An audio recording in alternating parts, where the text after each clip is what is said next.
meeshan walaa lorta waxyaabo badan markii horeba waa tanay waxyaabo badan oo aanan halkan ka sheegi karin baa jira hase yeeshee dhulkeennan maxay ahaydey Somaliland waa dhul asraar fara badan oo kow wallahi ma taagnin maanta maabka yare meeshan la cararayo waxaan ku yiri waa nothing weeyaan kow ma taagnin meesha aad soo hadal qaaday aad tiri la scale saca qofku caabudayo muxuu ahaa waanigii tweet aan soo dhigay ayaa waxaan ku soo qoray haddaad doonaysid inaad ogaato dadkii la scale deganaa kitaabka quraanka yaa caabudi jiray maxay dadku la dagaalamay taasu masaladeedu kitaabka tawraadka ku jirta dee ilaahay wuxuu ku yiri waxaan ku soo dirayaa koshatiga dadka la yiraahdo ayaan ku soo dirayaa baytul maqdisna waa isugu keenaya marka horta waxa jira kutub la qoray oo laga qoray mantiqada de waxa kamid ah inamadii jaamacadda dhiganayay jaamacadda Masar ninkii yahuudiga casumay muslimka ah rag isaaqa saddex isaaqa ayaa la casumay waxa casumay macalinkoodii Masar jaamacadda maqlaysan سفي عن شيخ بشير سفي عن قصة عوض مقرنا ساك الله جامعة waxa ku casumay nin baa ku casumay macallin koodiya ninku waa nin muslim oo markaa garanayaan iyagu waxay moodayaan in iska dadka wax dhigaha ninkii uu yeeray casumad buu dhigay laakiin waxay ka baqeen saddexdood muxuu casumay waqtigaasna waa waqtigii dawladda siyaad barre ay saaqadee ku taagnayd marka waxay ilaahay waryaareen war ninkan muxuu saddexdeena inoo casumay وصدح إنه المعذرة مش صحاب نيجي مركو عنتدي صادقي أيودو وحليه بسنتي كلي صدح دي إنه حالدين كذا وتسوى مع ذي الكلام ما سيد عنها وحده أصلا بقى تعرفني يهودي أنا يقول ني يهودية أو مسلمة يبانا كتبت يلا وحنا قلت هالبيد أنه قرنه إن دتك سويدون كصدح دي إنه رئيس ساق متيدي هابو لو باري انت سو شيكدو دويغي دad kale weydiinay Soomaalida kale uu soo ogaaday koonfur waqooyi wuxuu guuri soo waqooyiga kama idaman ha soo isaaq matidi anagoo baqayna nooha ku nidhigu wuxuu nagu yiri kutubtayda waxa ku taala in ilma sheekh saxaaq ay Falastiin furayaan oo naga qaadayaan dhulka saasaan aaminsan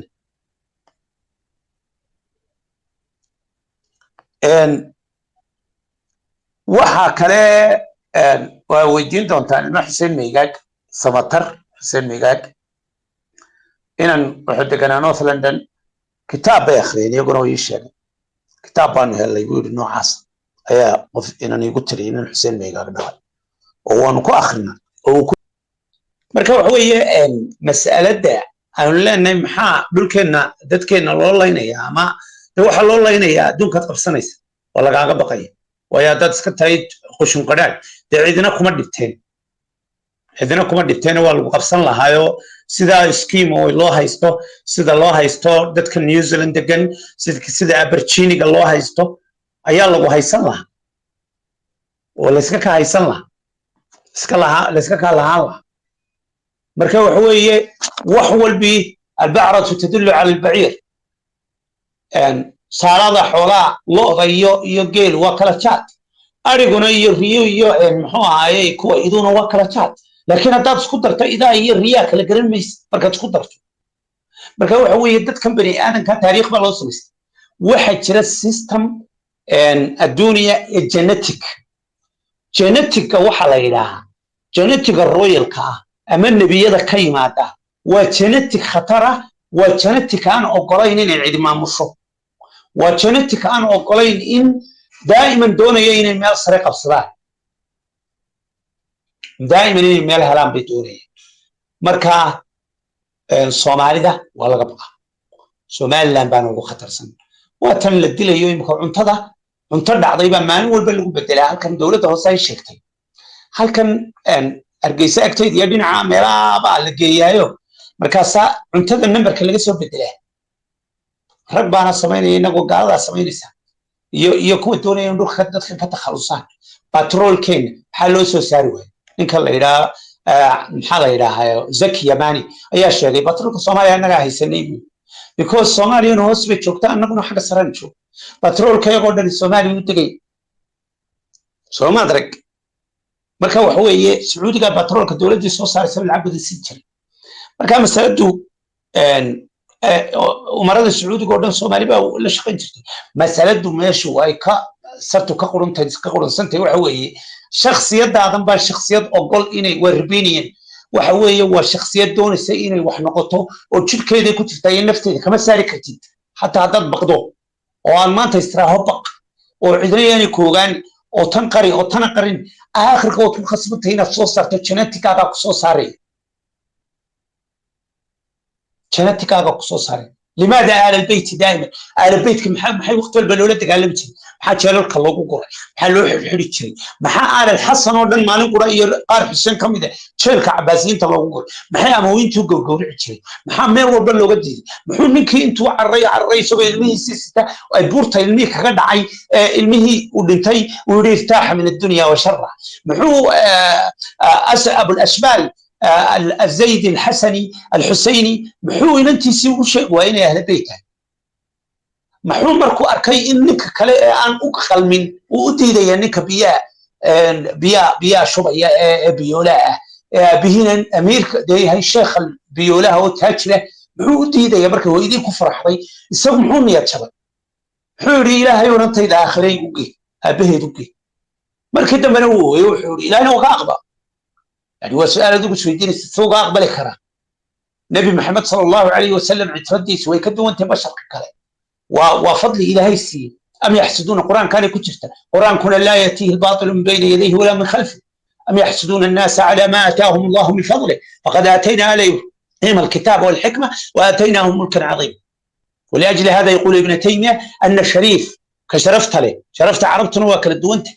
أن الشريف صلاته مركو إلهي وجهسته أفضل لماذا؟ لأنه يسوى شرف له أو حوله ومقع إلهي أيها در إلهي سجودي أو ركوعي بل يرضنا ويكأتر بدين تذكى وين واي يقول بل يرى حوجة أي حق إلهي سجود مركا صلى الله علينا يا عرش الله علينا مركا لكل شيء برايس مركي مكان كعبة اللي تشوقي هشام بن عبد الملك هو يجي كعبة دي وتكل ودريحي من دولار وكل كلواي يدك كنا أودي ده دعابي وقبان محاد عي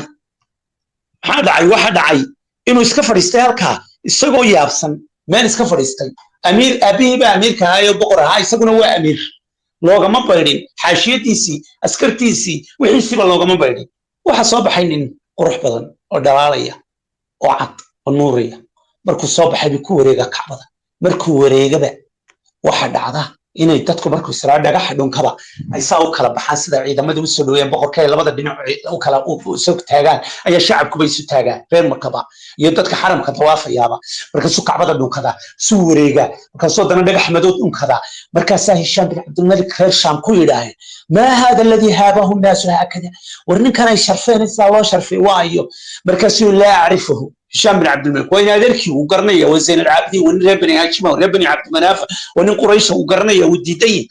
قال مركا فرس تقباحهم يدي اسلام وقعد يدينتي اللي هو الدين اهل بيتكم في الصومال هو الدين في الصومال هو الدين مركا كاد ليسو في الصومال كاد ليسو الهي رحمه نعمه سليتي الهي قلدي ونوعنا نعمان كتبنا الحمد لله خير يا برواق ربي وين الرويه لكن ما خذ انجليزي كوار لسام واي everything is okay how are you how's things with you هذا رنيسا ما أورنيس مرنا بقى الحمد لله مركا وحوي وحيري أنا أعرف وجودي فرستقنا والحلص قدها هشام سووا أمانة مركا سمر بالعقد شورا مركا سوي أنا أعرفه مركا سيكون هشام دي يا أبا فراس من هو مركا سوي لمقولة دي معروف كها هذا الذي تعرف البطحة وطاته والبيت يعرفه والحل والحرم هذا ابن خير عباد الله كلهم هذا التقي النقي ظاهر العالم سو ما أدري مركا وحوي بجدها تم الأنبياء كلهم ونك النبي يدعي ما كان كل ما العرب تعرف ما أنكرت والعجب عرب تويتقانا وحيات أن أديدي يا وحيات إسكين ترتي سو ما أدري هذا أنكرتي ويتقانا مركا مسألة آخراتك وحيسقوا بها شو هذا بيت القصيد كما يشي قبل وكل ما لي يعني كودي لك يا ترى وحويه ملكا وحق الصبح يا وين markaad la doonayo waa khatara dhulkana way Soomaaliland cid walba hamarto laakiin aakhirka sanad kale way jirtaa islaamku يعسد يا شرفته إلهي بقيبية إلهي مركو قيبينا دول والبوسي مالو قبصده أهل مصر يا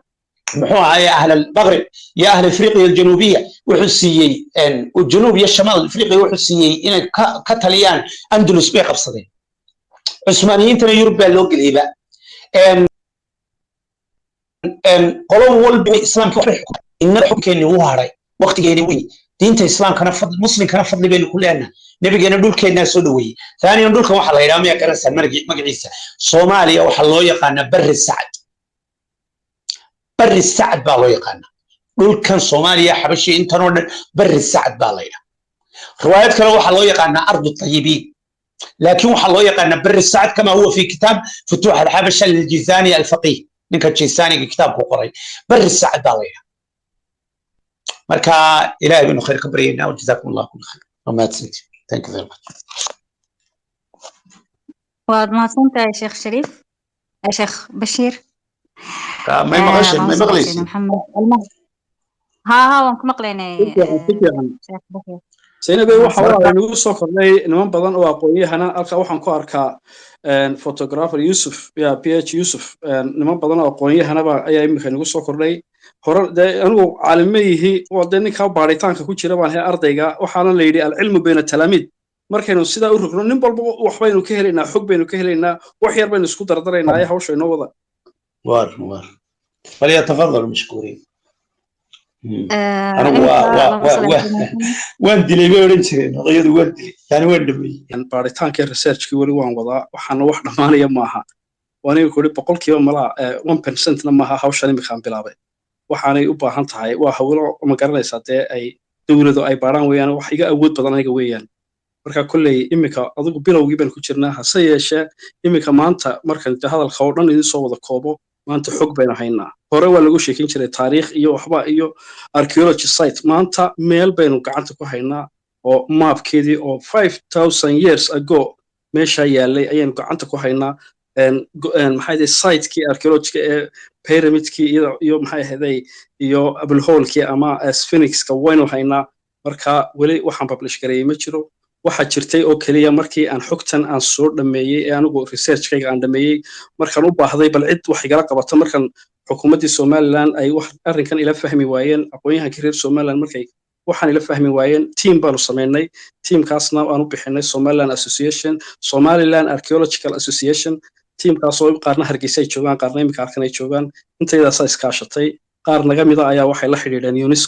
UNESCO oo de magaranaysa iyaduna arrimaha archaeology iyo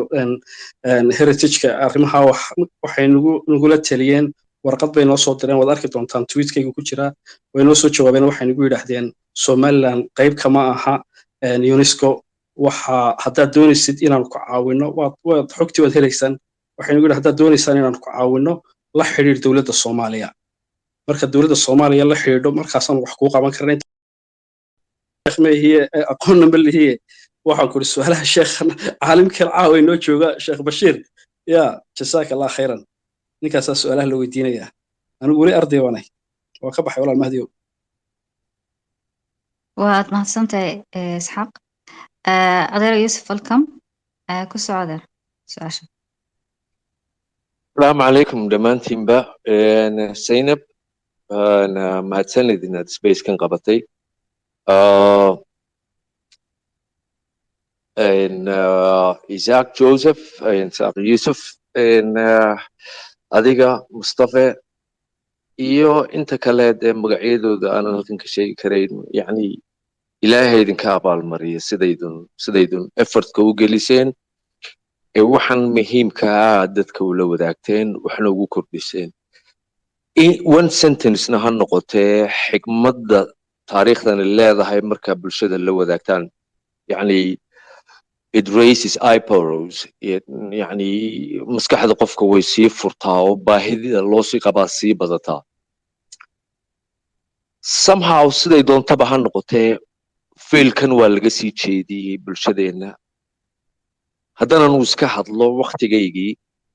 إن ده وقت هالجن دولة دي سياد برهل قولة شربيه دو سوماليلاند تعبي دقال بيكو جرتي xilligii waxaan la bari lahaa amaan ogaan lahaa jihaad baa lagu jiro dal baa la xoreeyay iyo dad baa la xoreynayay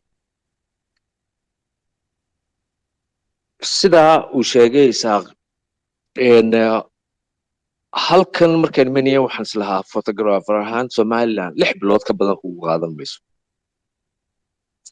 somaliland way jawaabto waxay igu tiri waan ka fac weynahay meel 6 bilood suuradaheeda lagu dhameeyo ama lagu wada gaadho waan ka weynahay waan ka taariikh weynahay saiska aan la ekahay waan ka ballaadhanahay subxaan allah 10 bay noqotay waxay la maraysaa almost 9 years in aan dib wax u barto inaan dib arday u noqdo marka imika waxaan kaga baxayaa waxbaa noo kordhiseen waxaan gacanta ku hayaa wax iga iftiimeen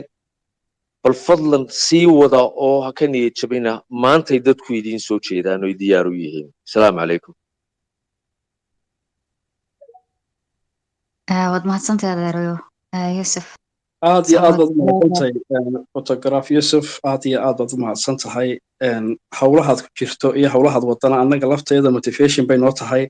maalin kastaan pagekaaga waan eegaa sawiradaad soo dhigto mid walba iskama soo dhigtide macna ayay ku fadhidaa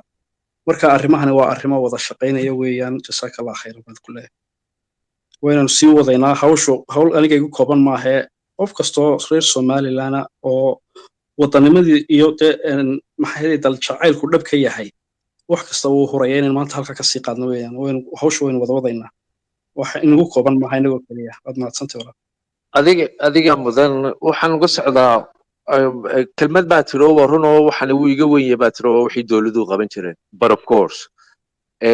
taan anuguba qabanayay aan wadaa sidaadoo kale isku xaalad baynu nahay dhammaanteen waxaan islahaa waxaan sugayay support fara badan oo bal at least xagga dowladda waqtigii siiraanyo weli baan la shaqaynayay dowladda maran waxaan soo hadal qaaday badan oo aan xitaa qofkii madaxweynaha ugu dhawaayaan sida mar walba shaha uu la cabaa waa ag joogaa aanu faran ku yidhi bilaa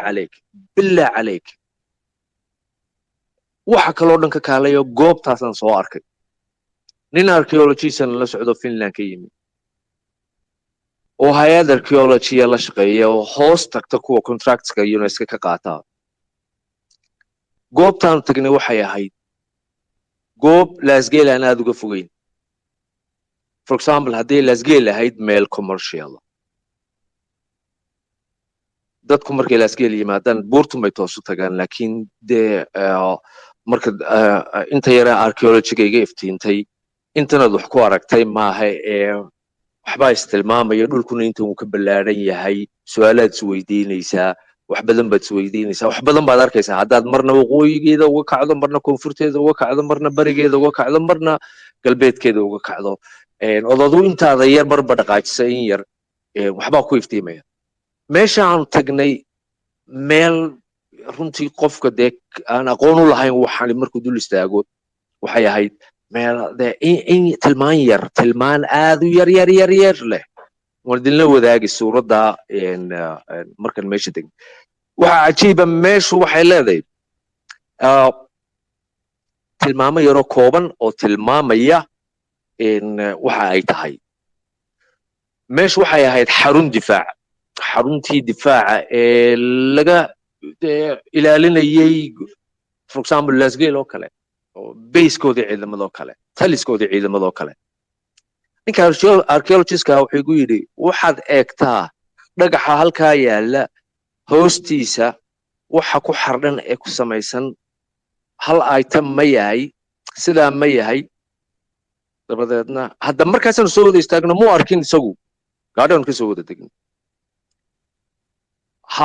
tilmaanta baanu sheegan kuri waa sidaad ii sheegtay ninkii marna dhankaas uu cararay marna dhankaas uu cararay isagoo he was jumping up and down screaming markaasuu yidhi walleen inan damboo irishan taariikh igu faanin yacni macnaha uga socday uu ahaa inan damboo caddaana baan aniga taariikh igu faanin inan ka fac weynahay fariintii baanu siri nin keliya meesha ilaalinayay ninkii waanu soo kaxaynay hilibgeel baanu maalintaa u qaadnay lacag yar baanu siinay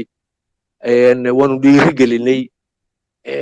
يعني ninkii archaeologist-ka wuxuu gaaray adar xitaa hadday noqoto hubad ku difaacdo qori baan ku iibin ku ilaalisa meesha inaan lagu ciyaarin oo la taataaban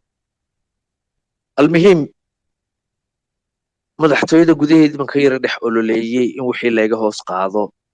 de waxaa la arkayo qof ka hadlaya wax sidii qof dee iska kubad ka sheekeynayo kale malaa waxaan sense samaynayn aniguna markiiba the bigger picture baan arkay oo qof wax garanaya waxii iftiimiyey ninkaas xitaa wuu tijaabiyo maran dhagax kuuriya agagaarkeeda joognay buu ugu yidhi dahab ma rabtaa markaasaan ku odhi maya dahab ma raba baan ku odhi wax ka weyn dahab baan rabaa taariikhdan cilmigan iyo waxaan halkan yaalla waxa uu ku salaysan yahay iyo aqoonteeda iyo xogteeda ayaa igaga qaalisan dahab yar iyo wax yarood ka hadlaysa iyo ilaa umay wasladda ugu weyn diamond ahaato waxaan uga socdaa mas-uuliyiintii de siyaasad ma galaya laakiin de waxaan arkay in laga sii jeedo tobigii marka waxay noqotay inaan bulshadii xaggeeda usoo jeestaan bulshadii idhaahdo war ilaahay dalqaaliyo idin siiyey anu kanadaan ka yimi canadianku waxay ku faanaan heritage iyo culture waa taariikh dhowow la tarin karay wixii intaa dhaafsisan waxa weeye native indianski iyo waxay ugu yimaadeen meesha museumyadoodii baan tegey waxoodii oo dhan baan arkay landscape Canada waa dhul qurux badan oo qaaliya oo la ilaaliyo taariikhdeedu waa meel la ilaaliyo laakiin waxa meel hoosiigooda markaan arkay taydii aan bartay taydii ayaan naxay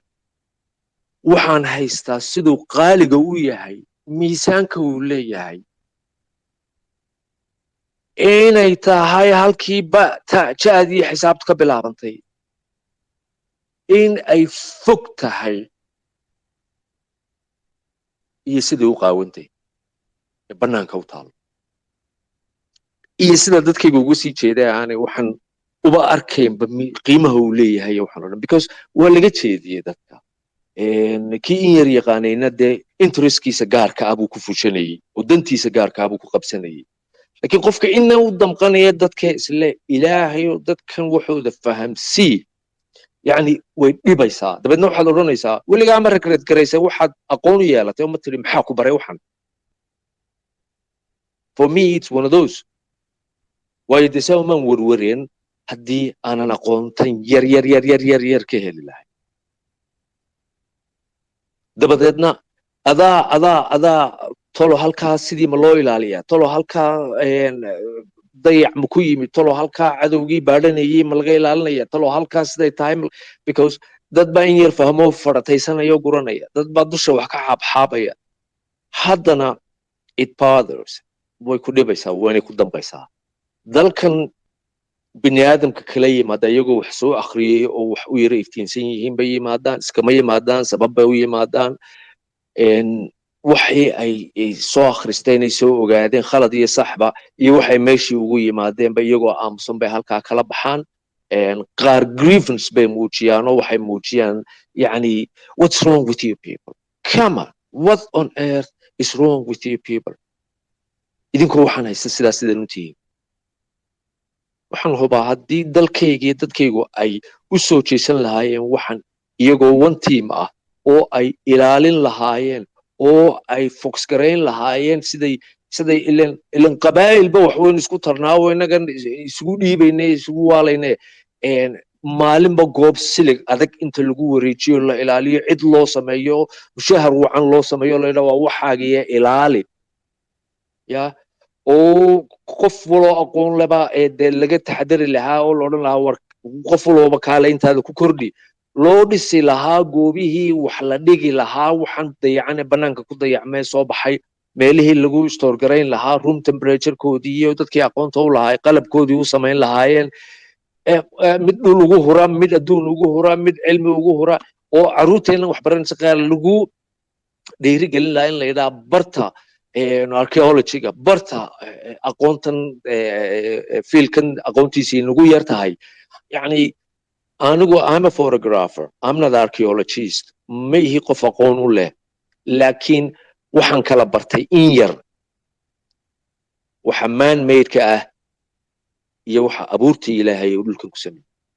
ayaan kala bartay oo fahmay because I invested time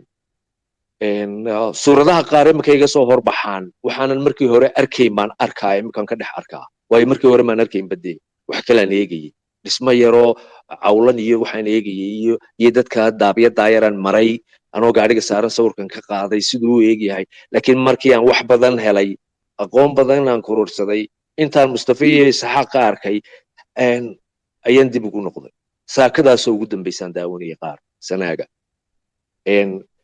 intaan weli la arag baa badan la tira malaha region wal oo Somaliland ba waxbaad ugu tagaysaa taariikh baad ugu tagaysaa wuxuu u baahan in la ilaaliyo wuxuu u baahan in la dhowro wuxuu u baahan in wax loo barto qof walba muwaadin oo reer Somaliland wuxuu u baahan yahay in uu horta maskaxda marka hore qani ka noqdo iyo qulubta oo ogaado in uu ka fac iyo taariikh weyn yahay caalamka intiisa kale anu intaan arkay waa Canada Ingiriis waa tuug isagoo wuxuu gurtayba museum ku hayaa oo lacag ku cunaa gartay laakiin Canada iyo waxaan ku arkay iyo museumyadeeda waxa yaala iyo waxa Somaliland dhex yaala abaaliya jabay Canada ku qabtay in halkan timaadee archaeology-gan ka howl gasho aroon sida la soo aaminiyo haddaynan hadaloyna waxaan wixii u raadina cidina ku iman mayso waayo hadaba bal adigu wuxuu baro adigu u soo jeesa xagan ka soo bax siyaasadan iyo waxan waqti kaaga lumayo bal focus garee waxa dalkaagu hayo ka fikir sidii markaan Euro protection iyo ilaalin iyo waxa aqli maskax ku soo kordhin lahayd anu waxaan idin kula talinayaa waxa haysataan maanta inaanay cidi haysan all I know is Canada ma haysato waxaad haysato wad ka taariikh weyn tahay wad ka cilmi weyn tahay wad ka aqoon weyn tahay but focus keeneen inagu soo jeedino oo waxan sida ninamadaasi bay waqtigooda u galiyeen taabkooda u galiyeen kulligeen arday baan nahay kulligeen waynu baranaynaa intan yaraba wata maanta yani waan ku farxaysayna markaan shalay sii arkay space-kan inay qaban doonto because fiilkan lagama hadlo wax kale la isku yeerinayaa shaqo kale la isku yeerinayaa Twitter gudihiisa yes qof walba waajib ka saaran Somaliland iyo dhowristeeda iyo ilaalinteeda laakiin way sii dayacmaysaa waxa dul yaala maanta inaga nasiib u yeelanay inaynu cimriga ku soo gaadhno oo aan cidi nagu haysan oo aan cidi kugu dilayn oo aan cidi kugu maagayn waa waxaagii cirif walba oo yaalan cidina kaama xigto laakiin it's for you to discover it it's for you to study it's for you to think about it sidii aad u dhowri lahayd nin walba xil baa ka saaran maaha Isxaaq iyo Mustafa oo kale iyo in kaligood iyo shakhsiyaad gaar ah xil ka saarato waxaan cid kaleba soo helin oo soo ogaanad ogaataa laga yaabaa way qaawan tahay banaankaasay taala and it's waiting you inta adigu ka fahmayso hadii kale sidii saliidii maalintii dhaweyd salax leeyon bay nagu daadan marka dambe oo dhan fuck it I can't wait it intaas sorry my language assalamu alaykum wa rahmatullahi wa barakatuh وعليكم السلام ورحمة الله وبركاته يوسف ياد والله قصلسي هذا قيمة له وعجيبة أيات سوتشي دسي horta maanta dhawaata lahaa meesha waxba kama sheegi karayo siruhu way iska farabadayn hase yeeshee adaa igu kalifay maanta horta waxaan ku sheegayaa war farxad leh baan ku sheegayaa Yuusufow aqoonta iyo cilmigan adduunku maanta oo hayo halkay ka yimaadeen waa wadankeena Somaliland siday waxay uga heleen waa alaabta aataarta ay gurteen ayaa aqoontii iyo cilmiga ay ka heleen waxaan kugu bushaareynayaa oo aanad kaba warwareyn oo markaad lahayd wartalow anba mar baan ku jiray marxaladan waan soo maray